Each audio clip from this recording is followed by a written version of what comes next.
Diarrhea and vomiting are common ailments affecting adults, children and infants alike.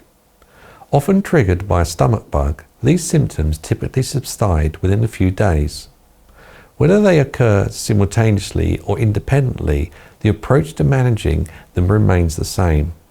Diarrhea and vomiting can generally be self-treated. The primary goal is to maintain hydration to prevent dehydration. Drink plenty of fluids such as water or diluted squash, and if you feel nauseous, take small sips.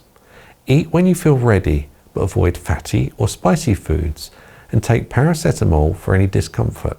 Finally, avoid fruit juice or fizzy drinks, which can worsen diarrhea. Diarrhea usually resolves within 5 to 7 days for adults and children, while vomiting typically stops within 1 to 2 days. Diarrhea and vomiting are highly contagious, so do your best to minimize the risk of spreading the infection. If you have a fever or feel too unwell to engage in usual activities, stay at home and avoid contact with others until you feel better.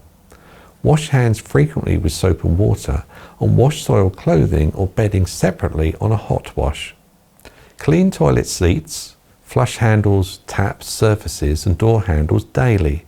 And finally, do not share towels, flannels, cutlery or utensils, and avoid preparing food for others if possible. Contact a medical professional if they cannot keep fluids down due to persistent vomiting.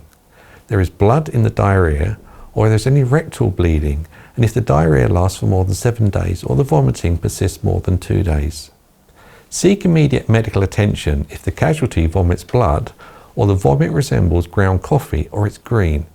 You suspect ingestion of a poisonous substance. They experience a stiff neck or sensitivity to light. They have sudden, severe headaches or severe abdominal pain, or display blue, grey or pale or blotchy skin on their lips or tongue. They have a severe breathing difficulty or are taking rapid and shallow breaths, or finally, they are confused or unresponsive. By following these guidelines, you can effectively manage diarrhea and vomiting, minimizing discomfort and preventing the spread of the infection.